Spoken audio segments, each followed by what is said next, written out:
The National Assembly held confirmation hearings for nominees to lead the National Tax Service and the Ministries of Veterans Affairs, Environment, and Small and Mid-sized Enterprises. Also questioned was a 5-term lawmaker Ahn Gyu-back, who's been nominated as the first civilian defense chief in over 6 decades. Welcoming the return of medical students who ended their boycott over the previous government's medical reform policy, President Lee Jae-myung on Tuesday asked them to reflect on their social responsibilities as future medical professionals in charge of the health and lives of the people. Official invitations for this year's Asia-Pacific Economic Cooperation Summit in the South Korean city of Gyeongju were sent to 20 APEC member states by President Lee on Tuesday, with around 3 months left until the annual event. Confirmation hearings for President Lee Jae-myung's cabinet picks are entering a decisive stretch this week as lawmakers scrutinize nominees for key ministries. From climate action to small business policy, candidates are laying out their vision while partisan tensions simmer. Our Moon Hae-ryun starts us off. The National Assembly's confirmation hearing for key cabinet positions entered its second day on Tuesday, with nominees appearing before lawmakers on related standing committees. Kim Song-hwan tapped to lead the Ministry of Environment, pledged to strengthen measures to protect residents from climate-related disasters as the country has seen record rainfall and heat in recent years. The next 5 years will be a critical period for laying the groundwork for a transition to a decarbonized green civilization. I will work to overcome the climate crisis hand in hand with the public. He also advocated for a pragmatic energy policy that balances renewable energy with nuclear power, reiterating that he does not support phasing out nuclear energy despite his past association with such views under the Moon Jae-in administration.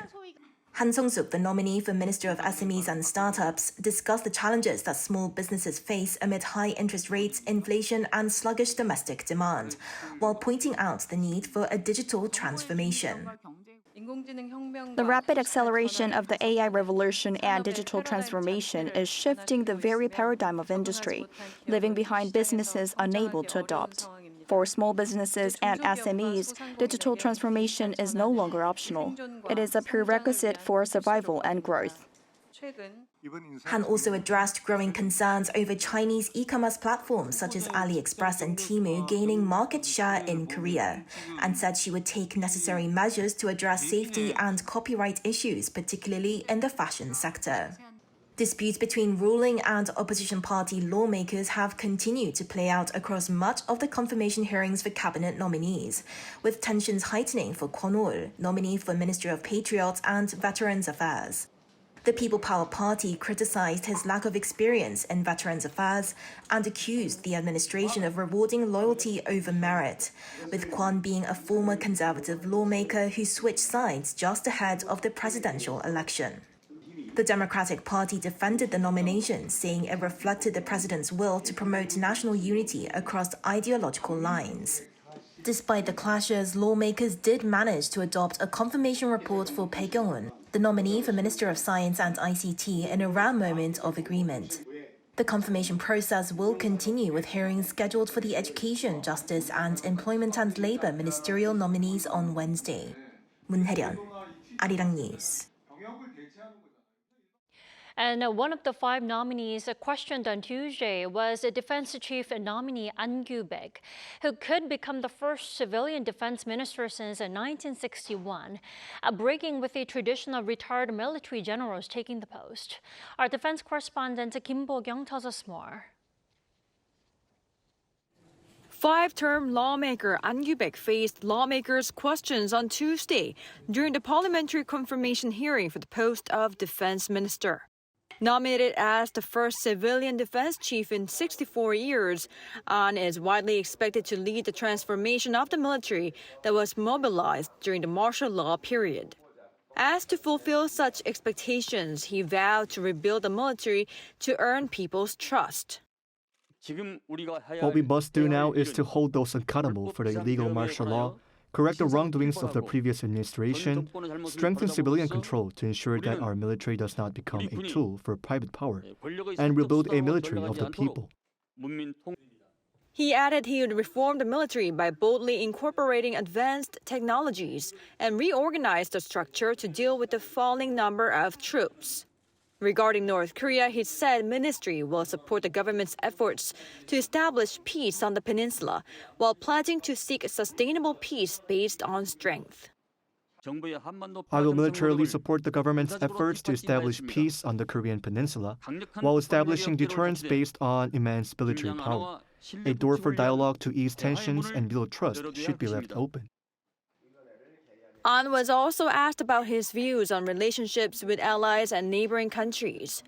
He stated that the Seoul-Washington alliance should be strengthened and that any discourse on U.S. forces Korea troop reduction and Washington's thoughts on strategic flexibility should be closely consulted between both parties, as it is not something that one side can unilaterally assert. In terms of China, Ahn said he would seek a cooperative relationship focusing on national interests. Regarding China, we need to take into account various factors such as northern diplomacy, market expansion, and economic interests. Ahn added that the Lee Jae-myung administration will pursue the transfer of the wartime operational control from the U.S. to South Korea, based on a strong combined defense posture and the two countries' agreement on conditions followed by their mutual fulfillment. Kim Bo-kyung, Arirang News.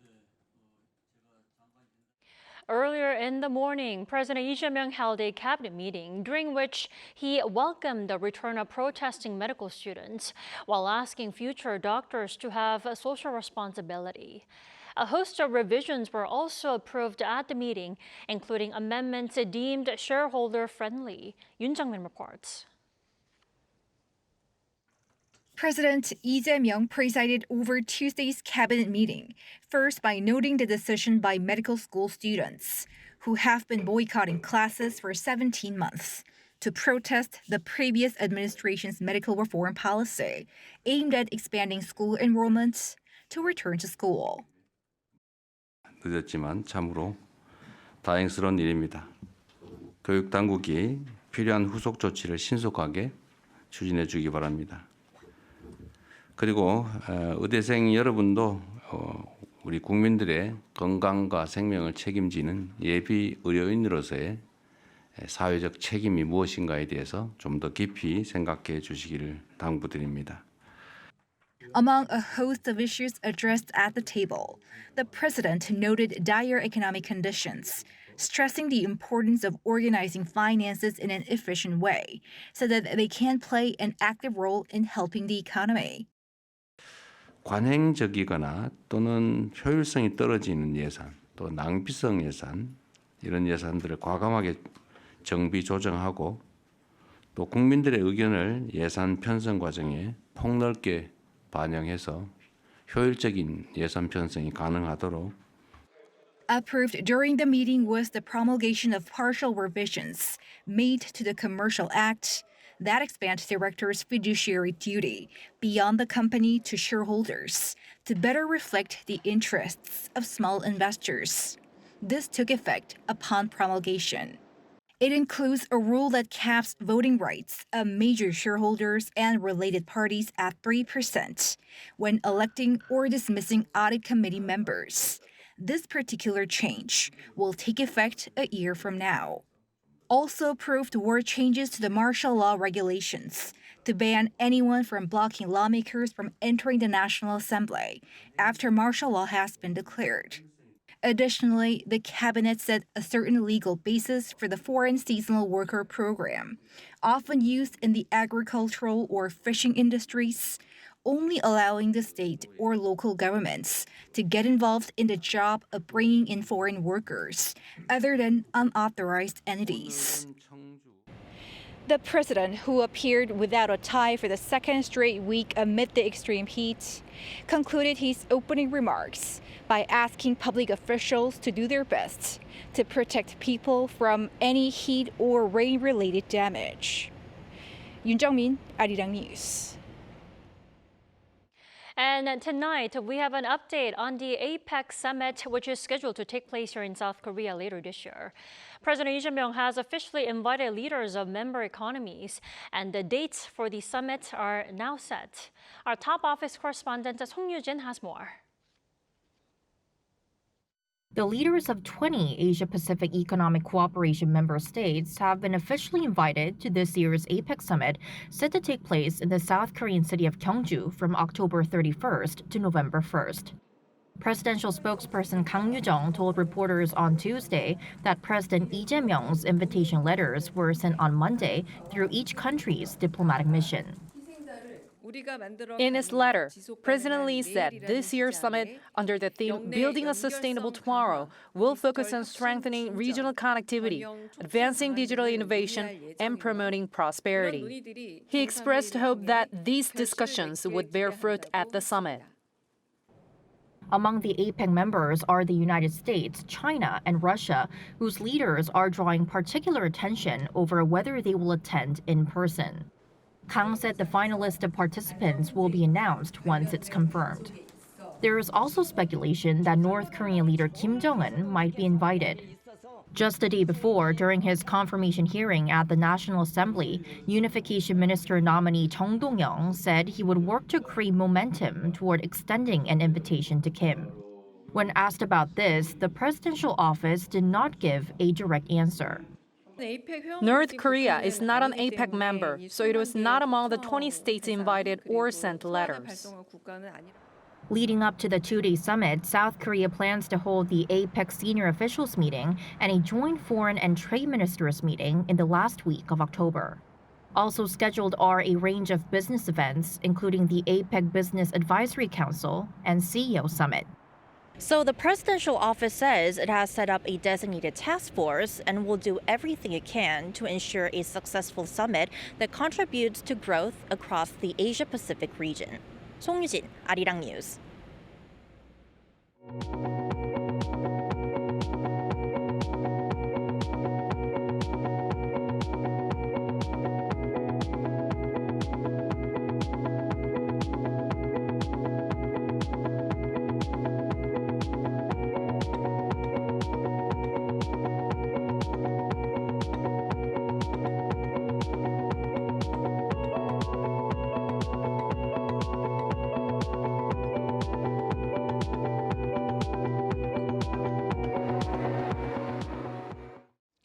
While South Korea and Japan are working to build a partnership that looks toward the future, Tokyo's continued territorial claims over the Dokdo islets refuel bilateral tensions. Its latest defense white paper has triggered a strong reaction from Seoul. Oh Soo-young has more.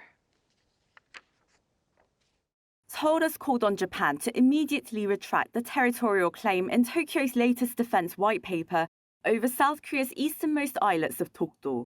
On Tuesday, South Korea's foreign ministry released a statement voicing strong objections to Tokyo's repeated territorial claim issued in its annual report. We once again make it clear that any claim by the Japanese government over Dokdo, an integral part of South Korean territory, has no impact whatsoever on our sovereignty. We will respond firmly to any provocation by Japan regarding Dokdo.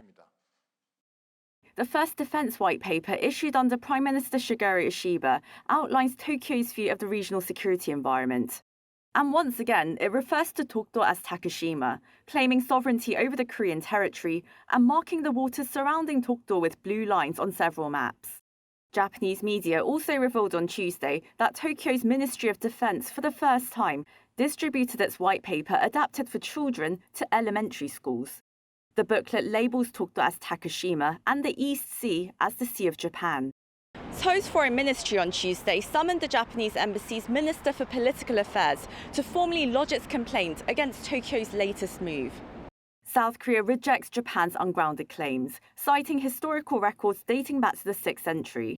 While Korea was subjugated to Japan's imperial rule before and during World War II, following Korea's liberation from Japan in 1945, Dokdo has been under Seoul's effective control, with the South Korean Coast Guard playing a key role in its defense and management, meeting the legal basis for its sovereignty under international law. As mentioned in Japan's latest document, the bilateral dispute remains unresolved.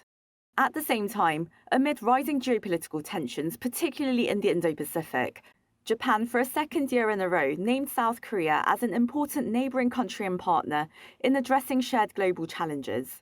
The white paper also states that close coordination between South Korea, Japan, and the United States is essential in addressing regional security concerns.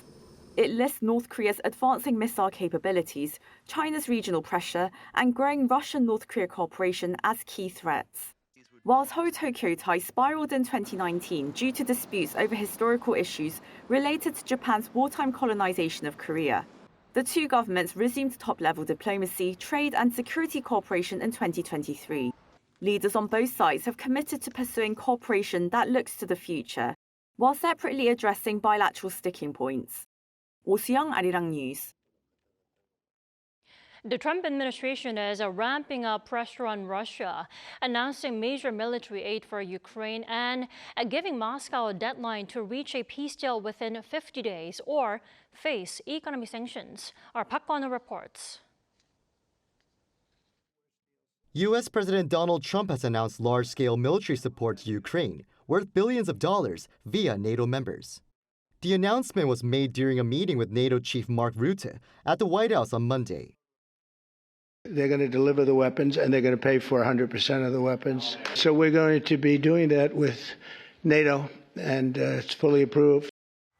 Top-of-the-line weapons, including Patriots, are reportedly set to be delivered immediately to the front lines of the war. Military support was also confirmed by the NATO leader. We will do whatever it takes for Ukraine to be as strong as possible when peace deal is taking place or peace negotiations will start, to be in the best possible place at that moment. Ukrainian President Volodymyr Zelensky expressed gratitude for such support. I'm grateful to President Trump for his readiness to support the protection of our people's lives. Along with the military aid, Trump also set a deadline for Russia to reach a peace deal in 50 days, or else face harsh economic consequences with very severe tariffs. The White House later clarified that it meant 100% tariffs on Russia and secondary sanctions on countries that buy Russian oil like China and India. However, not everyone is on board with the announcement. Some, including Ukrainian independent MP Mariana Bezula, criticized Trump's announcement as an empty game, unlikely to have any real impact on Russia. And though the Kremlin has not issued an official response, Russian Senator Konstantin Kosachev said that much can change in 50 days, adding that Trump's remarks on Ukraine so far have amounted to nothing. Park Kwon-woo, Arirang News. And the EU is no exception when it comes to U.S. tariff threats. But the union says it won't be hesitant to take countermeasures against the U.S. if a mutual agreement isn't sealed by the August 1st deadline. Our Park Jun-han has the details. Beginning with South Korea and Japan, the United States tariff letters have now been sent to 25 countries as of Tuesday, including major trading partners like the European Union and Mexico, following U.S. President Donald Trump's announcement last Saturday that he would impose 30% tariffs on EU products. The European Union on Monday called the move absolutely unacceptable and unjustified, warning that countermeasures will be taken against the U.S. if a mutual agreement is not reached by the new August 1st tariff deadline. Today, we discussed the state of play and prospects for EU-US trade relations, including possible EU countermeasures, which I must say member states find absolutely unacceptable and unjustified. President Trump insisted that the letters he wrote on tariff rates constitute the deals with U.S. trading partners. Trump, however, left the door open for further trade discussions, despite the fact that the recently proposed tariffs are higher than most had anticipated. Also, when speaking at the White House on Monday during a meeting with NATO Secretary General Mark Rutte, Trump told reporters the deals are already made. The letters are the deals. The deals are made. There are no deals to make. They would like to do a different kind of a deal, and we're always open to talk. We are open to talk, including to Europe. With a new deadline, A new phase of negotiations is expected to begin, possibly leading to a trade war involving retaliatory measures. And global markets are keeping a close eye on how the new negotiations are progressing. South Korea is under pressure to secure a deal, possibly weighing options of opening its agricultural markets to the U.S. In Germany, fears over new tariffs are growing as trade with the U.S. plays a significant role in the export industry, while Italy's wine producers are seeking new markets in Asia and Africa. Park Junan, Arirang News. Now, as for South Korea, following the trade minister's comments on the agriculture sector possibly feeling the pain due to tariffs negotiations with the U.S., the nation's farmers are striking back. But an expert says government can prevent farmers from suffering a direct impact. Our Kim Do-yeon reports. The prospect of a 25% reciprocal U.S. tariff on Korean goods starting August 1st is putting the pressure on Seoul. In a briefing earlier this week, Trade Minister Ahn Gyu-back suggested strategic decisions may be needed on agriculture, always a sensitive topic when it comes to trade. He has said there's never been a trade negotiation where agriculture didn't come with pain, but through these processes, our industrial competitiveness has grown. We have areas where we can show flexibility. So far, no specifics have been announced, but according to reports, the U.S. is demanding that Korea allow imports of beef over 30 months old, increase purchases of rice, permit imports of genetically modified crops such as potatoes, and ease quarantine measures on fruits such as apples. Yaw's comments led to farmers striking back. The Korean successor Advanced Farmers Federation announced an emergency rally in front of the presidential office on Wednesday, accusing Seoul of planning to once again sacrifice agriculture for the sake of bigger industrial deals. The Korean Peasants League added, "We cannot eat cars or semiconductors. If the government keeps caving to U.S. pressure, the people will respond just like they did during the anti-FDA protests and the candlelight vigils." They also warned that with grain self-sufficiency below 20%, farm income stagnant, and over 70% of farmhands aged over 60, any deeper market opening could threaten Korea's food security and even national security. An expert says to ease the concerns, existing food imports could be restructured. The government needs to tell them that it's diversifying import routes. That means much of Australian and Canadian beef coming in will be from the U.S. Therefore, domestic agricultural and livestock industries won't be affected. In the end, the farmers will have to wait and see whether their voices were heard when the results of the trade negotiations are announced. Kim Do-yeon, Arirang News. Container shipping costs to the U.S. rose sharply last month due to increased shipments to the country. According to the Korea Customs Service on Tuesday, the average shipping cost for a 40-foot container from South Korea to the U.S. East Coast climbed about 23% in June from the previous month, reaching 6.7 million won, or roughly $5,000. Now, rates to the West Coast also jumped more than 16%. A Korea Customs official said the surge in freight rates was driven by increased shipments to the U.S., but costs remain volatile due to ongoing tariff-related uncertainties.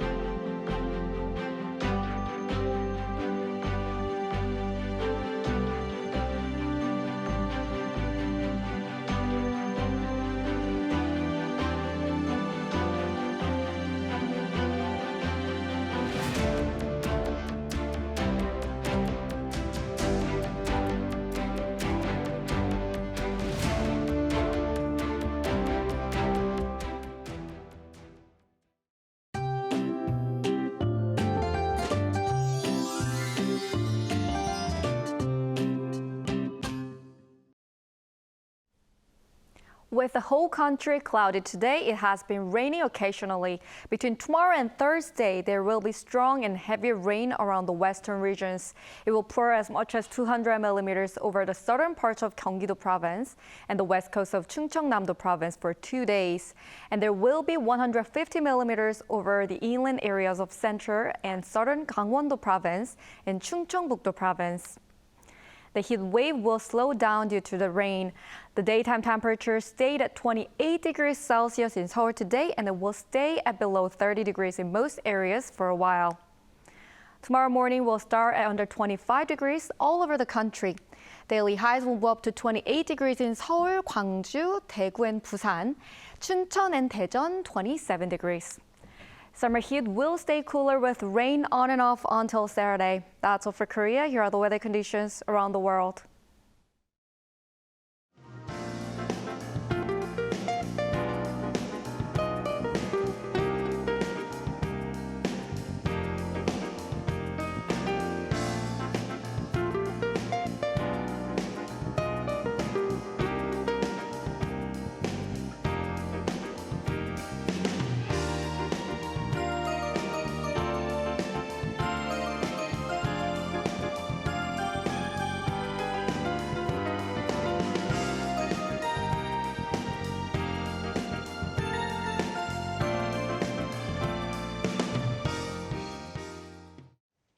That is all we have for tonight. I'm Kim Dami. For all of us here at Arirang, thanks for watching and good night.